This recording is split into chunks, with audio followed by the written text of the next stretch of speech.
In this video, I'm sharing 7 things that surprised me during and after breast cancer treatment. Some of these things I wish I had known earlier. And if you're going through treatment, I hope this makes the road ahead a little more manageable. Hi, I'm Erica. I'm a breast cancer thriver and a chiropractor.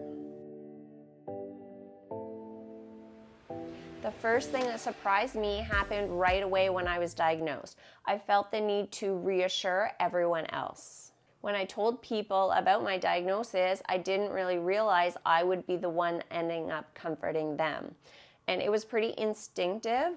I found myself saying things like, it's okay, it's early stage, and I'm managing pretty well under the circumstances. And part of that was true because my emotions hit much later in this process. But looking back, I think I did this because I didn't want to see their fear reflected back at me. The look of shock on people's faces was the worst. Once I told my close family and friends, I ended up telling a bunch of patients because I was going to be taking some time off. And after a few in-person conversations, I realized it was better to email them ahead of time. I needed them to have their holy moment on their own and not right in front of me. I'm the kind of person that finds calm in more information. When I'm anxious, knowing what to expect helps me feel like I'm more in control and actually settles me down. But I was surprised by how much I wasn't told.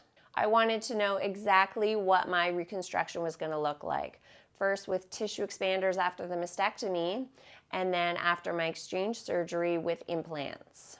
I want to understand all the potential side effects with surgery and radiation, and more importantly, what I could do about them.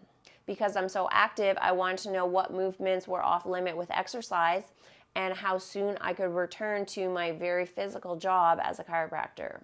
I assumed I'd be walked through all of this, but there were so many gaps. What I didn't realize at the time is that cancer treatment is laser focused on one thing: the cancer. That's where our surgeons and oncologists are experts. They can also be our rehab specialists, nutritionists, and therapists. My frustration with the lack of guidance was actually one of the big things that inspired me to start this channel, because I had no plans to do any of this. I did so much research on my own, and I knew there'd be other women who probably felt the same way. When treatment ended, that's when I felt the worst, but it was also the time that everyone congratulated me that I was done treatment. There tends to be a build-up to your final surgery or treatment, and people are counting down with you, and then there's this unspoken expectation that once it's over, you're going to feel some relief. Not necessarily balloons and a party, but at the very least, some sense of closure. And what I've learned that for many of us, this is when the true healing begins, not ends.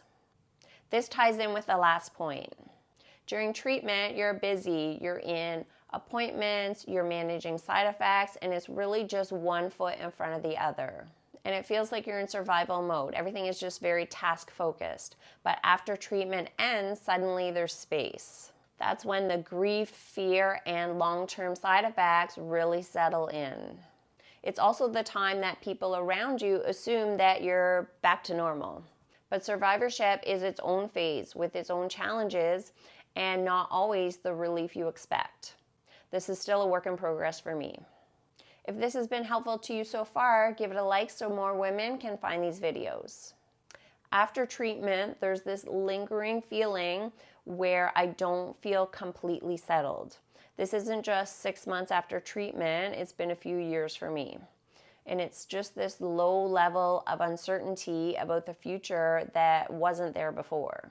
It's not always front and center, it just sort of sits there in the background. But I will say that this fear has definitely eased the further I am from my diagnosis, so each year it is a little bit better. So it's even further in the background, but it quickly creeps its way back when I hear someone's had a recurrence. When it's someone close, like a family member or friend, it hits hard, and I've experienced this a number of times. Some women feel it more than others, and I don't actually know why, but wouldn't it be nice to not be thinking about this? But it is a valid fear and it deserves space. You can, however, live a full, joyful life and carry that fear. They can coexist together, which is where I'm at. Self-care practices aren't just nice, they're essential. Exercise, journaling, meditation, going for walks with friends, these aren't luxuries, they were lifelines during my treatment. These practices helped me rebuild not just physically, but emotionally. They gave structure to my days, a way to relieve stress, and moments where I could reflect. None of it was fancy, but it was the consistency of doing them over time that made a difference. If you're just starting treatment, or maybe you're in the thick of it, try to build even one of these habits. It really adds up over time. This last one may have been the biggest surprise of all, mostly because no one warned me it would be this way. Pain, tightness, muscle weakness, spasms, brain fog, they didn't just all magically go away after treatment. Some of them are still with me years later. I thought there would be more of a clear after treatment, but recovery is messy, it's slow, it's unpredictable, and it requires way more patience than I expected. A big part of healing is self-acceptance of this new version of myself, and to recognize how my body and my mind have changed post-cancer, not always in a bad way, just different. Let me know in the comments below what surprised you the most about breast cancer treatment. If you need support with the physical side of recovery, like rehab exercises, cording, or radiation side effects, check out my free videos on the channel and digital guides linked below. Have an awesome day and see you in the next video.